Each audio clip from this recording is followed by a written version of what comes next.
just quickly play that game where we run down the hall and you sing da-na-na-na and you roll the ball down the hall and we jump out of the way.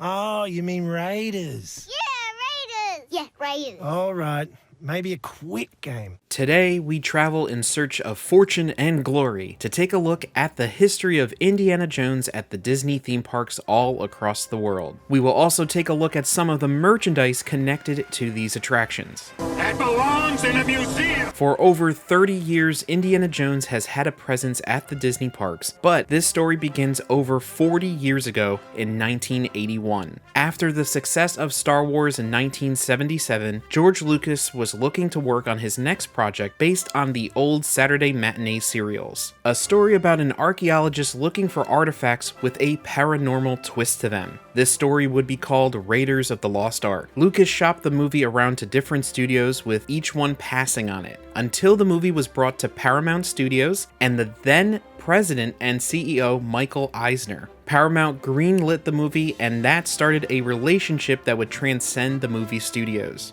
As we previously discussed in our Star Tours history video, Michael Eisner became the CEO and chairman of the board for the Walt Disney Company in 1984. He was looking to invigorate Disney and bring it into a new age that he would call the Disney Decade. He wanted to bring IPs that people at the time had a great connection with. Due to their connection going back to the release of Raiders of the Lost Ark, Eisner turned to George Lucas to bring his properties to the parks. The Disney Company would make a deal with Lucas that would include Star Tours, Captain EO starring Michael Jackson, and Indiana Jones. Captain EO would open in 1986, with Star Tours opening in the following January of 1987. Both attractions would be incredibly popular and would encourage Imagineering to come up with more ideas to include the Indiana Jones property. The first introduction into the parks would be with a section of the Great Movie Ride opening at the then Disney MGM Studios, which would then eventually be called Disney's Hollywood Studios, on May 1st, 1989. The short section of the now defunct ride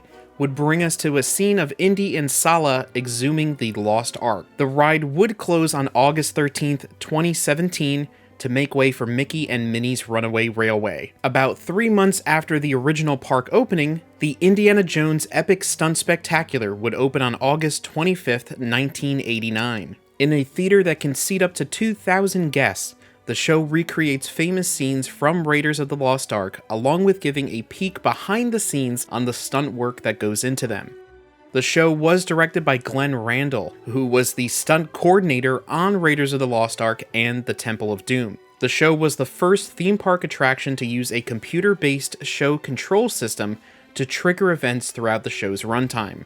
The show includes 17 stunt performers who trained for 9 months prior to the show's opening. Today, the show has 3 different casts, one for performances, one for alternate cast, and another cast that is currently learning the show. Kevin Brassard was one of the original cast members and the one who originated the role of Indiana Jones. He is still in the show today, over 30 years later, playing the director and also training the next generation of performers. Scenes include the opening scene with the fertility idol and the rolling boulder. The boulder itself is 12 feet tall and weighs over 440 pounds. The next scene is the marketplace in Cairo, where Indy and Marion fight a group of attackers arriving in a German truck. In the background, there are extras that were picked from the audience at the beginning of the show. The final scene is Indy's fight with the mechanic around the German flying wing, with gunfire, punching, explosions, and more.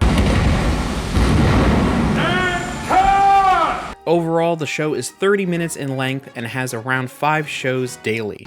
Now this is a play gun. It's all make-believe. Trust me.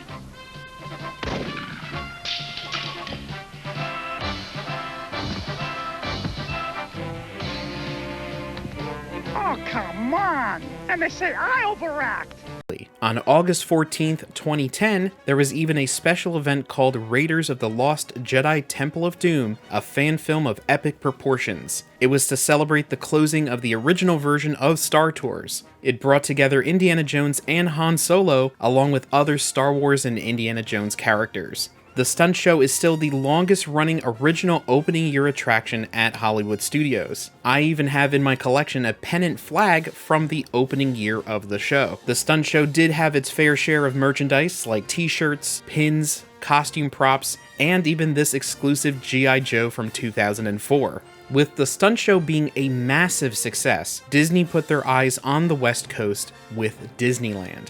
The original idea was called Indiana Jones and the Lost Expedition. It called for a full transformation of Disneyland's Adventureland to a Indiana Jones theme. The Jungle Cruise and the Disneyland Railroad would be a part of this brand new land. Part of this new theming would have two separate attractions. One attraction would be based on the mine cart from Temple of Doom, while the other would be a dark ride through a cursed temple. Eventually, these plans would need to be scaled back due to the major budget cuts throughout the Disney company, all based around the failed grand opening of Disneyland Paris. Only the dark ride would be greenlit to proceed with construction starting in 1993. The attraction, which would then become Indiana Jones Adventure, would be overseen by Tony Baxter, who was also the lead Imagineer on many classic Disney attractions such as Big Thunder Mountain, Splash Mountain, and Star Tours. The Eeyore parking lot was demolished to make room for the 50,000 square foot building that was needed for the ride. There is even an Easter egg in the Indiana Jones queue that can be found in the pre-show area of the ride today. A half-mile queue was created in order to bring guests to the show building since it needed to be built outside of the original park barrier due to space constraints. This created one of Disney's most intricately detailed and immersive queues even to this date. Back when the ride opened, and fairly recently, Disney would hand out decoder cards where you could decode the messages written on the wall throughout the queue.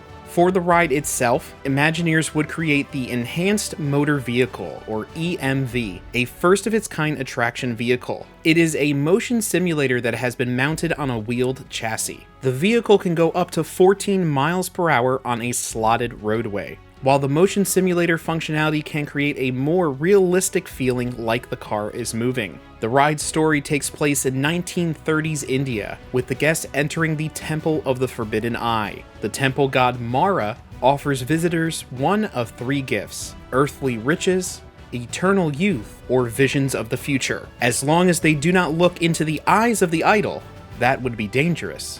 Very dangerous. As guests enter the queue, they pass the original Mercedes truck that was used in the truck chase in Raiders of the Lost Ark. Once on the attraction, the ride vehicle makes sharp turns, dips, and bursts of acceleration as they try to avoid skeletons, lava pits, snakes, Why did it have to be snakes? rats, and arrows coming out of the walls. In the big finale, they barely escape from a giant boulder rolling towards the vehicle, based on a self-drive car wash that Tony Baxter went through. The EMV never moves in the finale, but the walls move towards the rolling boulder, giving the sensation of the vehicle moving backwards. The Indiana Jones Adventure would open to the press and invited guests on March 3rd, 1995, as part of Disneyland's celebration of their 40th anniversary. The ride would open officially the next day on March 4th. It would be the first attraction added to Adventureland since the Enchanted Tiki Room back in 1963. Even though Disney has never officially announced the numbers, it is estimated the ride cost $100 million to complete. Disney even promoted the attraction at that year's Super Bowl halftime show, starring Patti LaBelle, Tony Bennett, Miami Sound Machine, and Indiana Jones trying to recover the Lombardi Trophy. The attraction was one of the first to place guests directly into the story as a participant, something that Disney has continued to do even to today. The attraction has had many different types of merchandise over the years, such as pins, t-shirts, posters, hats, and even its own dedicated Funko Pop. Disney would bring the exact same ride system to Animal Kingdom for the Dinosaur Countdown to Extinction attraction, which opened in 1998. At D23 2024, Disney officially announced that Dinosaur will be replaced with a Indiana Jones attraction, stating that this attraction will be different from any other Indiana Jones experience all around the world. They included some concept art of the brand new facade and what we may find inside this attraction. A clone of the original Indiana Jones ride would open in 2001 at Tokyo DisneySea. This time it would be called Temple of the Crystal Skull. And no, not that crystal skull.